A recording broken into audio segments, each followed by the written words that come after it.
دل کی دعا ہے مولا، ایمان دل پہ لکھ دے۔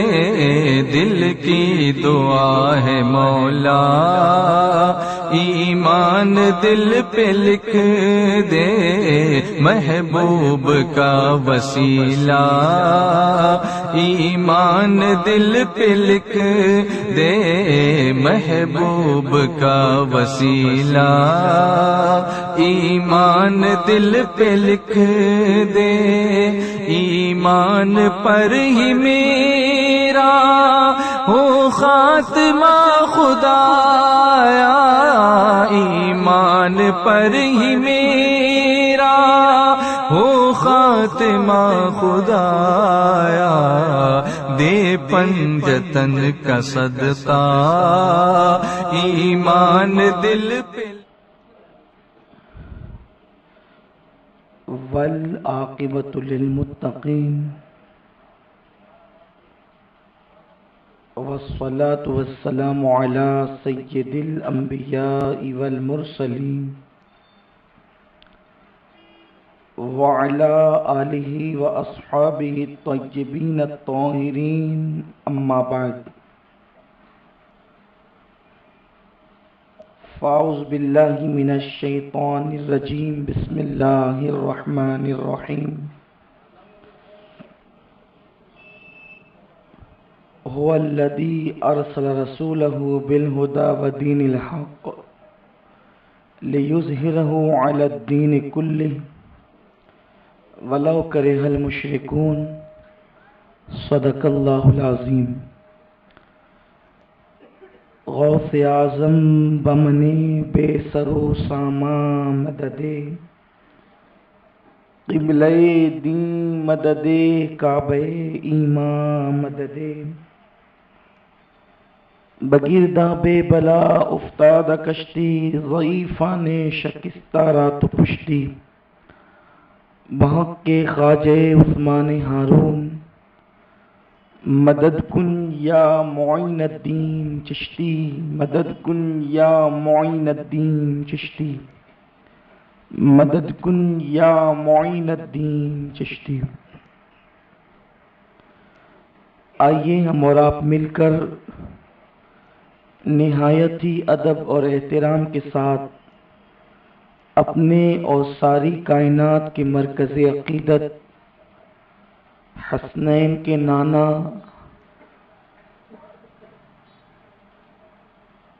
حضور احمد مجتبی محمد مصطفیٰ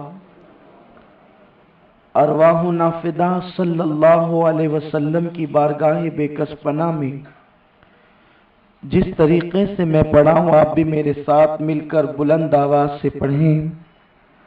الصلاۃ والسلام علیک یا رسول اللہ، الصلاۃ والسلام علیک یا نبی اللہ،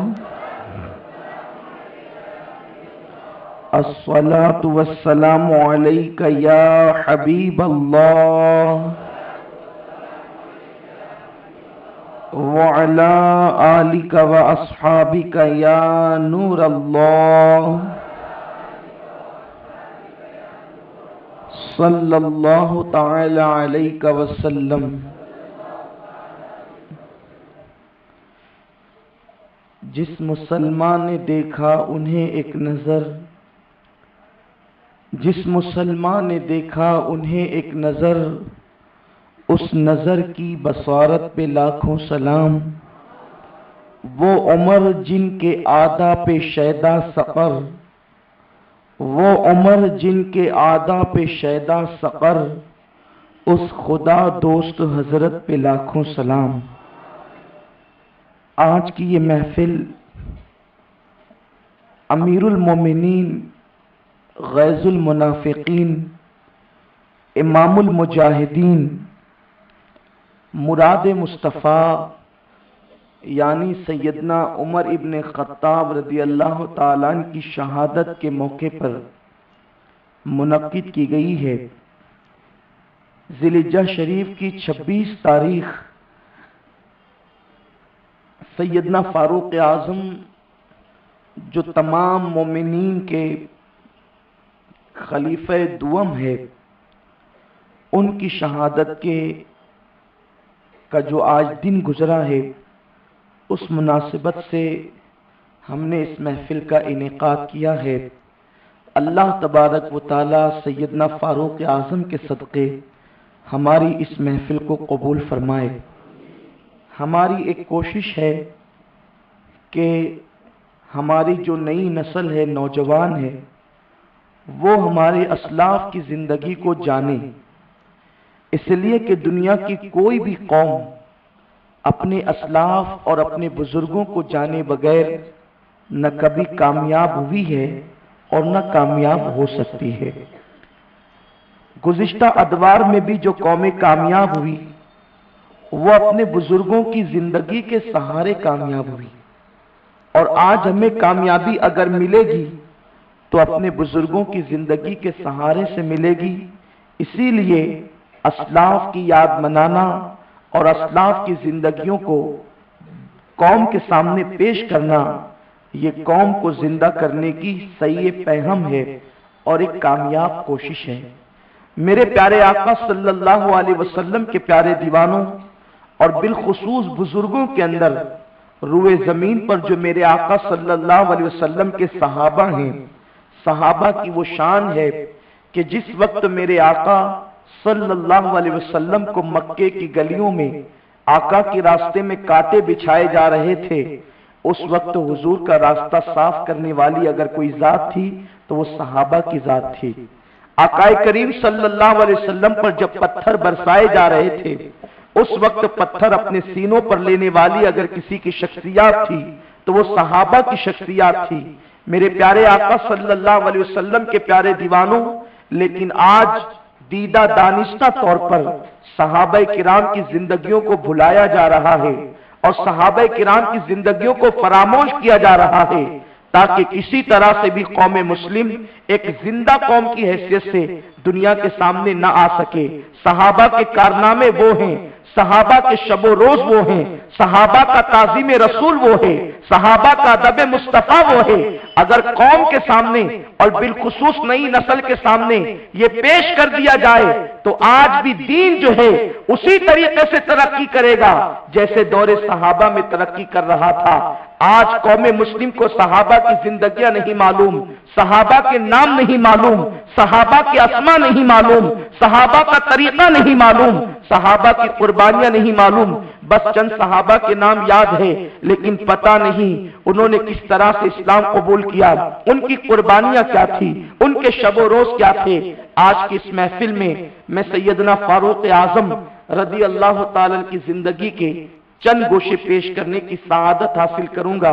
امید ہے کہ آپ توجہ سے سنیں گے۔ اللہ پاک کی بارگاہ میں دعا ہے کہ ہم تو کوئی خطیب نہیں کہ صحابہ پر بہت اچھی تقریر کر سکیں، لیکن اللہ کی ذات سے امید ہے کہ اللہ ہمارے بے جوڑ ٹوٹے پھوٹے جملوں کو اگر فاروق اعظم کی بارگاہ میں میرے کریم نے قبول کر لیا تو یہ میرے لیے بھی اور آپ کے لیے بھی نجات کا ذریعہ بن جائے گی۔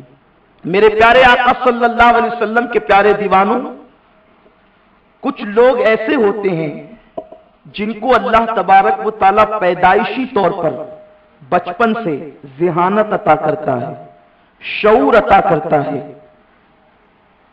گفتگو کا انداز اور طریقہ عطا کرتا ہے۔ کچھ لوگ پیدائشی طور پر بڑے ذہین و فطین ہوتے ہیں جن کے اندر اللہ رب العزت پیدائشی طور پر ایسی صلاحیتیں عطا کرتا ہے کہ وہ صلاحیتیں اللہ دوسروں کو نہیں دیتا۔ کچھ صلاحیتیں ایسی ہوتی ہے جو آدمی اپنی کوشش سے اپنے اندر پیدا کرتا ہے، اور کچھ صلاحیتیں ایسی ہوتی ہے جو کوشش سے حاصل نہیں کی جاتی بلکہ وہ خاص طور پر اللہ کا عطیہ ہوتی ہے، اللہ تبارک و تعالیٰ کی طرف سے عطا ہوتی ہے۔ یوں تو ہر نعمت اللہ کی طرف سے ملتی ہے، لیکن خاص طور پر بغیر کسی کوشش کے، بغیر کسی ذریعے کے، بغیر کسی جد و جہد کے اللہ تبارک و تعالیٰ بندے کو یوں ہی عطا کر دیتا ہے۔ سیدنا فاروق اعظم ان میں سے ایک ایسی شخصیت ہے کہ ابھی آپ نے اسلام قبول نہیں کیا، جب آپ مسلمان نہیں ہوئے تھے اس وقت بھی سیدنا فاروق اعظم انتہائی سنجیدہ انسان کی حیثیت سے اہل مکہ کے درمیان متعارف تھے. اور آپ جانتے ہیں کہ ایک ملک والا جب دوسرے ملک کے پاس کسی کو اپنا سفیر بنا کر، کسی کو اپنا نمائندہ بنا کر کے بھیجتا ہے تو وہ کسی ایرے غیرے کو نہیں بھیجتا، کیونکہ سفیر کے جملے پورے ملک کے جملے ہوتے ہیں، سفیر کے جملے پوری قوم کے جملے ہوتے ہیں، سفیر کی گفتگو پوری قوم کی گفتگو ہوتی ہے، سفیر کی ہار پوری قوم کی ہار ہوتی ہے، سفیر کی جیت پوری قوم کی جیت ہوتی ہے.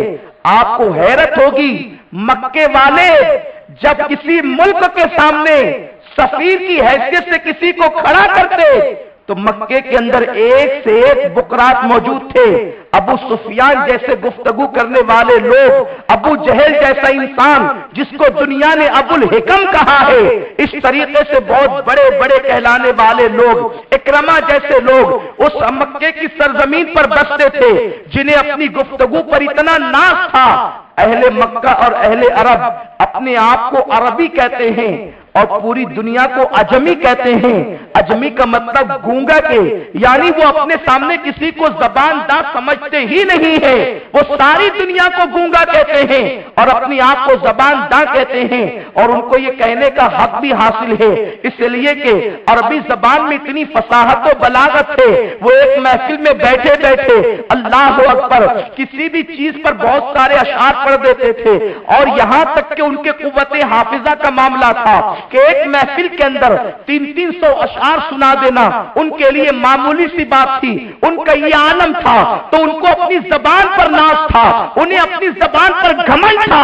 لیکن ایسے ناز والے لوگوں کے درمیان سیدنا فاروق اعظم کی شان یہ تھی کہ جب کسی ملک کے سامنے اپنا سفیر بنا کر، اپنا نمائندہ بنا کر مکے والے کسی کو پیش کرتے تو کسی اور کو پیش نہیں کرتے.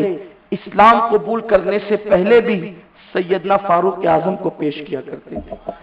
آپ کے گفتگو کا لب و لہجہ اتنا حسین تھا، آپ کا انداز تخاطب اتنا حسین تھا کہ مکے والے ہر جگہ پر گفتگو کے لیے اور معاملے کو سلجھانے کے لیے حضرت عمر ابن خطاب کو پیش کیا کرتے تھے.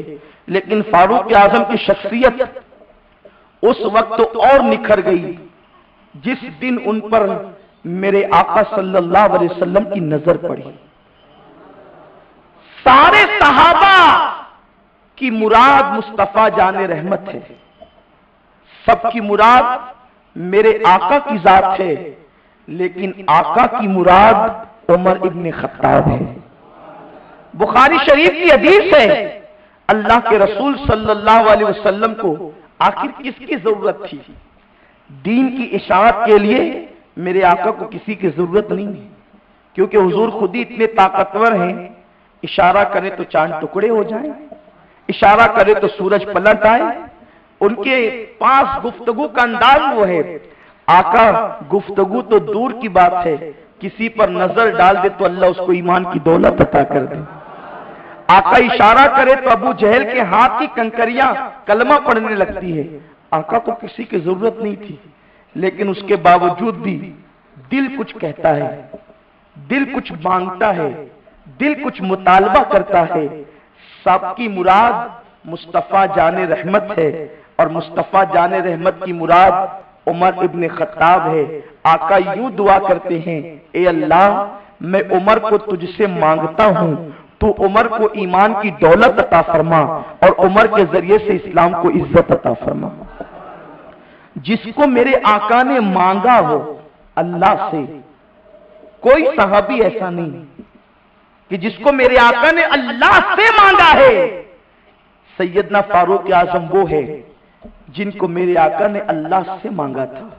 یہ فاروق اعظم کی ذہانت، ان کی عقل، ان کا تدبر، ان کی بہادری، ان کی شجاعت ایسی بے مثال تھی کہ اللہ اکبر.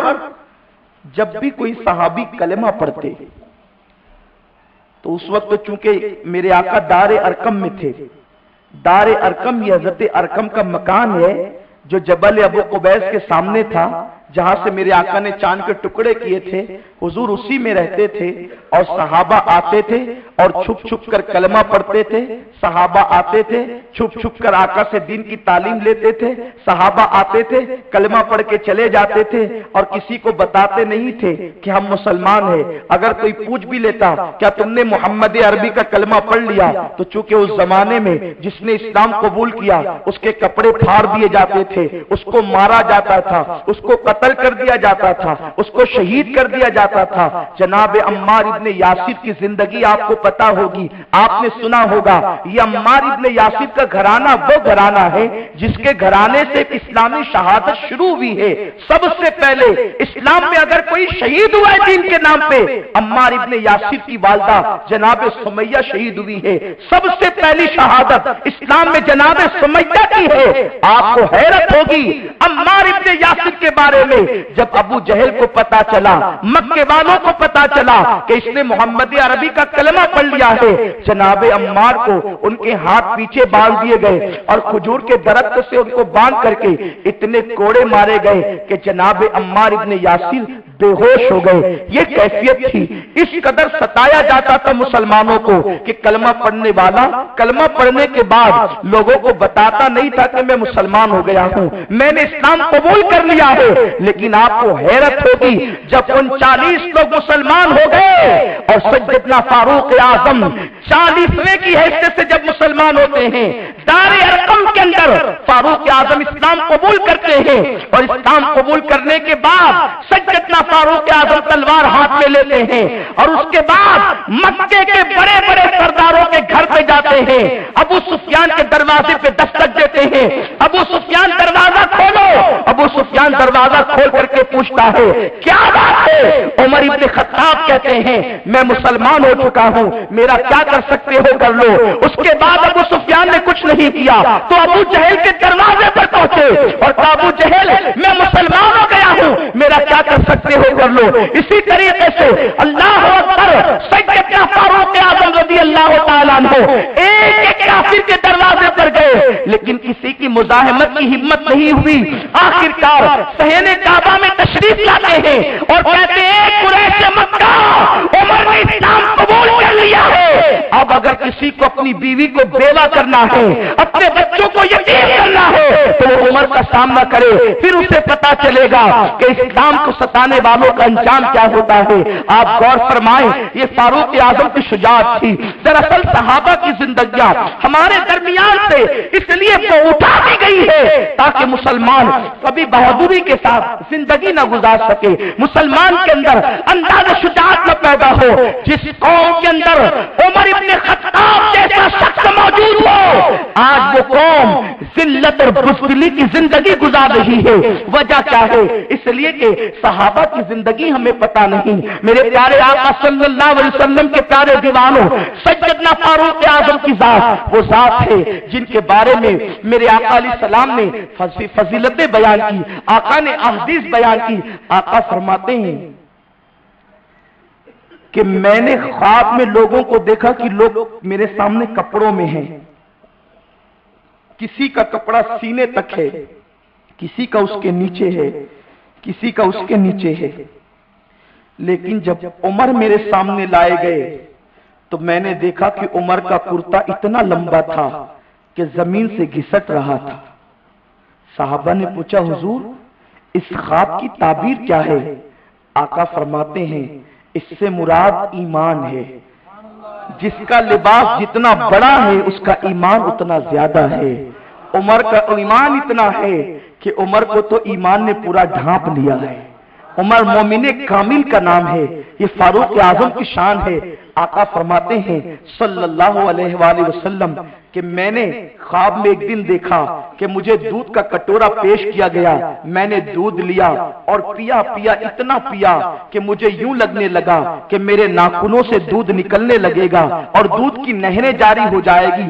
آقا فرماتے ہیں جب میں دودھ خوب پی چکا اور خوب سیر ہو چکا تو میں نے اپنا بچا ہوا دودھ کسی کو دینا چاہا تو عمر ابن خطاب کو میں نے عطا کیا اور عمر نے پھر اس دودھ کو پیا۔ صحابہ نے پوچھا آقا اس خواب کی تعبیر کیا ہے کہ آپ نے اپنا بچا ہوا دودھ عمر کو دیا؟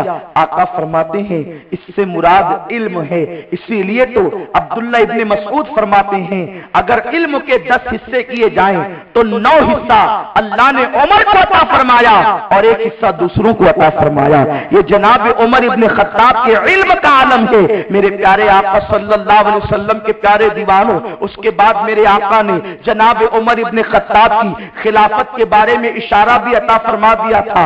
آج کل جو ہے وہ معاذ اللہ کچھ لوگ یہ کہتے ہیں کہ عمر ابن خطاب اور صدیق اکبر نے مولا علی کی خلافت کو غصب کر لیا تھا۔ پیارے آقا صلی اللہ علیہ وسلم کے پیارے دیوانوں، ایسا کبھی نہ کہنا، یہ رافضیوں کی بولی ہے، یہ ظالموں کی بولی ہے، یہ صحابہ کے گستاخ کی بولی ہے۔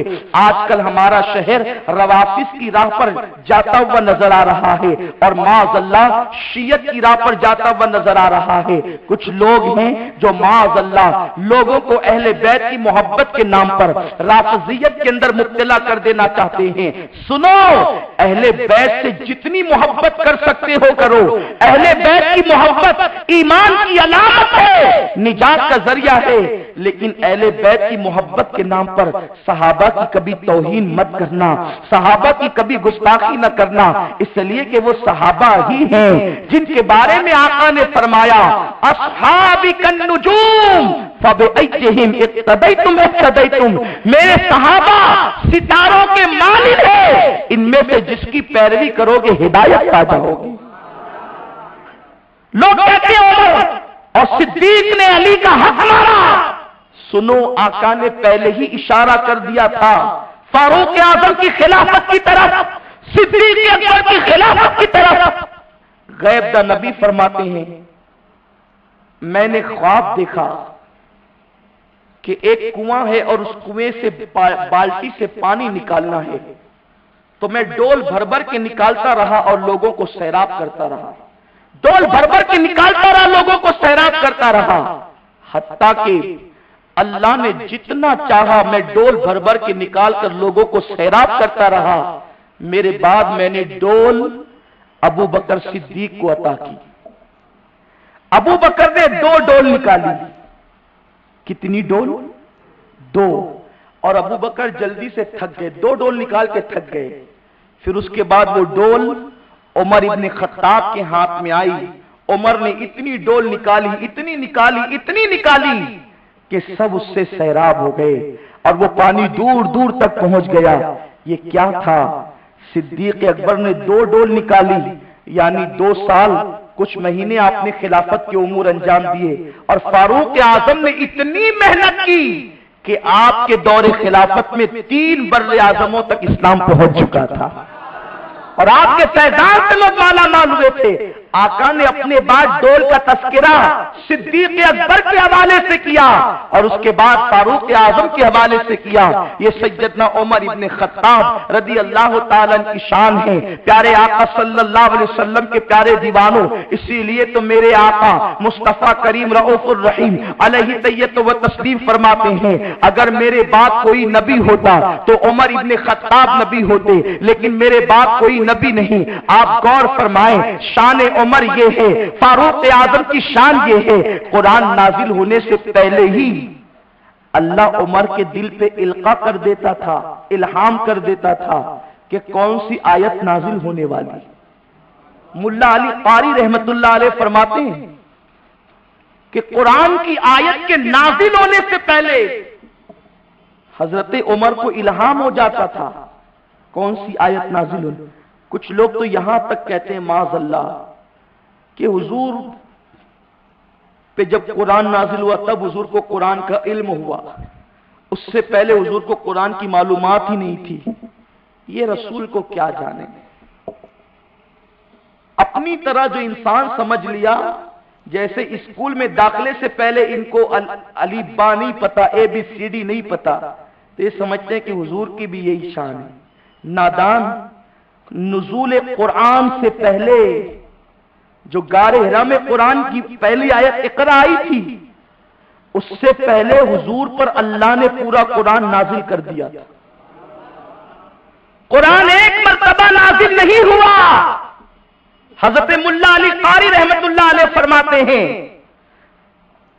اور علامہ مفتی احمد یار خان نعیمی علیہ رحمہ نے بھی اپنی تفسیر میں لکھا کہ قرآن نے کہا انزلنا. قرآن نے نزول قرآن کے لیے کہیں انزلنا کہا، کہیں نزلنا کہا، یعنی قرآن 2 مرتبہ نازل ہوا. جہاں جہاں انزلنا ہے اس سے مراد قرآن ایک بارگی نازل ہوا، اور جہاں نزلنا ہے وہاں سے مراد تھوڑا تھوڑا قرآن نازل ہوا. اب اگر تم یہ کہتے ہو کہ قرآن ایک بار نازل ہوا تو مجھے بتاؤ کہ نزلنا اگر مان لیا جائے تو انزلنا کا کیا ترجمہ ہوگا؟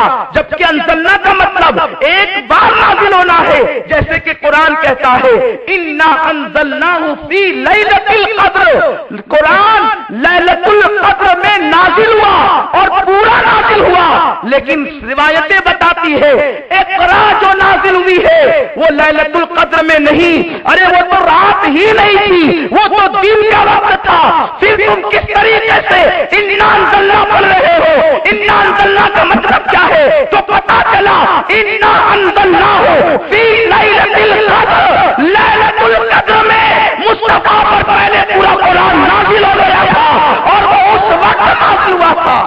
وہ اس وقت نازل ہوا تھا، نہ جب احد تھا، نہ سور تھا، نہ ہیرا تھا، نہ مکہ تھا، نہ مدینہ تھا، نہ زمین تھی، نہ آسمان تھا. وہ قرآن کب نازل ہوا تھا قلب مصطفیٰ پر؟ کب نازل ہوا تھا؟ جب کب بھی نہیں تھا تب نازل ہوا تھا. جب تب بھی نہیں تھا تب نازل ہوا تھا. ارے جب عمر کو پتا چل جاتا تھا کہ قرآن کی کون سی آیت اترنے والی ہے تو حضور کو کیوں نہیں پتا چلے؟ اور اس کے لیے واقعات گڑھ لیتے ہیں لوگ. غار حرا میں جبریل آئے اور قرآن کی آیت پڑھی تو جبریل کو دیکھ کر حضور ڈر گئے. واہ رے واہ، کیا واقعہ بنا کر کے لایا ہے. حضور جبریل کو دیکھ کر ڈر گئے، جبریل کو دیکھ کر ڈر گئے. کپ کپی طاری ہو گئی، پسینے نکل گئے. گھر آ کر زملونی زملونی کہا. یہ زملونی زملونی ہے، پسینہ نکلنا بھی ہے، لیکن یہ کس نے بتا دیا کہ جبریل کو دیکھ کر ڈرنے کے بعد یہ سب ہوا؟ جبریل کے ڈر سے ہوا. مجھے بتاؤ کیا قرآن کو مانے کہ ملا کو مانے؟ قرآن کہتا ہے ثم دنا فتدلا فکان قاب قوسین او ادنی. میرے مصطفیٰ نے معراج کی رات اللہ کو اتنے قریب سے دیکھا کہ 2 کمان یا اس سے بھی کم کا فاصلہ رہ گیا. ارے جو نبی خدا کو اتنے قریب سے دیکھ کر نہیں ڈرتا وہ جبریل کو دیکھ کر کیسے ڈر سکتا ہے؟ کیا خدا سے بڑھ کر بھی جبریل ہے؟ ارے جو جبریل حلیمہ سعدیہ کے گھر میں جھولا جھلانے کے لیے آتا تھا اس جبریل کو دیکھ کر مصطفیٰ کیسے ڈر سکتے ہیں؟ پہلی بار دیکھے تو ڈرے، پہلی بار دیکھے تو ڈرے. ارے سعدیہ کے گھر میں جھولا جھلانے ہی نہیں آیا، اس سے پہلے تو پیدائش کے بعد غسل کرانے بھی آئے تھے جبریل. کسی کو نہلاتی دائی ہے، کسی کو نہلاتی ماں ہے، کسی کو نہلاتی بہن ہے. میرے مصطفیٰ کی ولادت وہ ولادت ہے نہلانے کے لیے جبریل آتے ہیں، بدن سکھانے کے لیے میکائیل آتے ہیں، کپڑے میں لینے کے لیے اسرافیل آتے ہیں. اس کے بعد چوتھی گود جناب آمنہ کی ہوا کرتی ہے. یہ کیا آپ نے قصہ بنا کر لایا کہ حرا میں حضور ڈر گئے؟ جبریل کو پہلی بار دیکھا تھا جو ڈر گئے. پہلے قرآن نازل ہو گیا، پھر یہ پسینہ کیوں آیا؟ پسینہ ضرور آیا، میں اس کا منکر نہیں ہوں. ہماری کتابوں میں لکھا ہے، بخاری میں بھی ایک پسینہ آیا، کپ کپی آ گئی. کیوں؟ قرآن کے نازل ہونے کی وجہ سے نہیں، جبریل کو دیکھنے کی وجہ سے نہیں. قرآن تو پہلے نازل ہو چکا تھا. جو بات دوسری مرتبہ ہوتی ہے نا اس میں ڈر نہیں ہوتا ہے. جو راستہ کبھی نہ دیکھا ہو، پہلی بار بائک لے کر جاؤ تو ڈر لگے گا آگے ہے کہ نہیں ہے، لیکن جس سے 10 مرتبہ گزرا ہو اس سے ڈر کاہے کا؟ آدمی تو گزرتا ہی چلا جائے.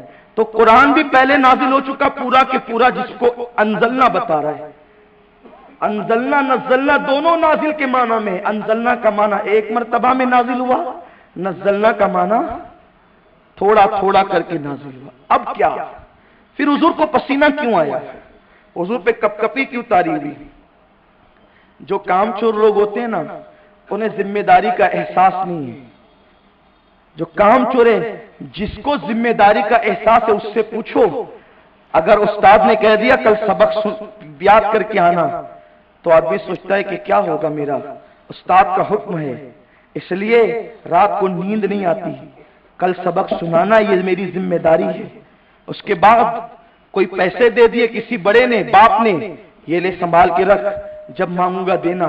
دل دھک دھک کرنے لگتا ہے، اتنی بڑی ذمہ داری مجھے دے دی گئی، مجھے پیسے سنبھالنے ہیں. آقا کو پسینہ کیوں آیا؟ نہ جبریل کو دیکھ کر آیا، نہ نزول قرآن پر آیا. ملا علی قاری بڑی پیاری بات کہتے ہیں، حضور کو پسینہ جو آیا ذمہ داری کے احساس. یا اللہ مجھے ان کائنات کے ہر انسان تک اسلام پہنچانا ہے. کیونکہ جناب موسیٰ صرف بنی اسرائیل کے رسول ہیں، عیسیٰ اپنی قوم کے رسول ہیں، اور آقا پوری کائنات کے رسول ہیں. اللہ مجھے پوری کائنات تک اسلام پہنچانا ہے، اتنی بڑی ذمہ داری. تو ذمہ داری کا احساس کر کے حضور کو پسینہ آ گیا، آقا کو پسینہ آ گیا اور وجود کانپنے لگا. میرے اللہ نے مجھے اتنی بڑی ذمہ داری دی، میں اس کو کیسے نبھا سکوں گا؟ یہ سوچ کر پسینہ آیا اور وجود تھر تھر کانپنے لگا. پھر آگے کی روایت میں کوئی اعتراض کر سکتا ہے، جب قرآن بھی نازل ہو چکا تھا، جبریل بھی پہلے آ چکے تھے، تو پھر حضور ورقہ بن نوفل کے پاس کیوں گئے کہ انہوں نے ایسا ایسا دیکھا، یہ دیکھا؟ یہ بھی میرے نبی کی شان ہے. عشق ہو پردے اٹھتے چلے جاتے ہیں، کبھی عاشق تو بن کر دیکھو، اہل عشق سے پردے نہیں ہوتے، اور جن پر پردے ہوتے ہیں وہ عاشق نہیں ہوتا. دل میں عشق لاؤ. ملا علی قاری پردہ اٹھاتے ہوئے کہتے ہیں، ورقہ بن نوفل کے پاس جانے کی وجہ یہ تھی، آقا کریم کو پتا تھا میں نبی ہوں، حضور جانتے تھے میں نبی ہوں. آقا جانتے ہی نہیں تھے، آقا کو یہ بھی پتا تھا کہ حضور نبی ہیں، اور صرف نبی ہی نہیں بلکہ خاتم النبیین ہیں، سردار انبیاء ہیں، تاجدار انبیاء ہیں. پھر ورقہ کے پاس کیوں گئے؟ اللہ کی حکمت تھی. ایک یہودی عالم جس کے پاس توریت، انجیل، زبور سب کا علم تھا، خدیجہ کے چچا زاد بھائی تھے، آقا کو خدیجہ لے کر کے گئی ورقہ کے پاس. آقا کریم صلی اللہ علیہ وسلم کو پتا ہے کہ اللہ نے ان کو نبوت دی، غار ہرا میں نہیں دی. اللہ کے حبیب فرماتے ہیں میں اس وقت بھی نبی تھا جب آدم مٹی اور پانی کے درمیان تھے، یعنی آدم پیدا بھی نہیں ہوئے تھے، اس وقت بھی میرے آقا نبی تھے. یہ نہیں کہ اس وقت نبوت عطا کی، ارے نبوت کب عطا کی؟ جب نہ دن تھے نہ رات تھے، کچھ نہیں تھا، تب اللہ نے نبوت عطا کی. تو آقا کریم کو علم ہے، وہ نبی ہے، خاتم النبیین ہے. ورقہ کے پاس کیوں گئے؟ اس لیے گئے موسیٰ کو نبوت ملی، آ کر کہا میں نبی ہوں، قوم نے جھٹلایا. عیسیٰ کو نبوت ملی، کہا میں نبی ہوں، پالنے میں سے کہا میں نبی ہوں. داؤد کو نبوت ملی، کہا میں نبی ہوں. زبور کو نبوت ملی، کہا داؤد کو نبوت ملی. سلیمان علیہ السلام کو نبوت ملی، کہا میں نبی ہوں. سارے انبیاء نے اپنی نبوت کا اعلان اپنی زبان سے کیا. اللہ کو گوارا نہ تھا. حبیب موسیٰ نے اپنی زبان سے کہا تم بھی کہو نہیں، عیسیٰ نے اپنی زبان سے کہا تم بھی کہو نہیں.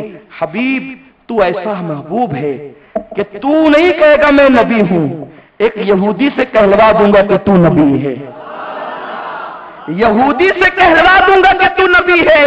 ورقہ کے پاس گئے اور کہا ورقہ میں نے ایسا ایسا منظر دیکھا. تو ورقہ پکار اٹھے میں نے بہت کتابیں پڑھی ہے، جو تم نے دیکھا ہے میں گواہی دیتا ہوں کہ تم اللہ کے آخری نبی ہو، اور میں کلمہ پڑھتا ہوں لا الہ الا اللہ محمد رسول اللہ. یہ حضور کی شان تھی. اللہ نے کہا محبوب تیری زبان سے نہ بلواؤں گا، دوسرے سے کہلواؤں گا. اور کس سے؟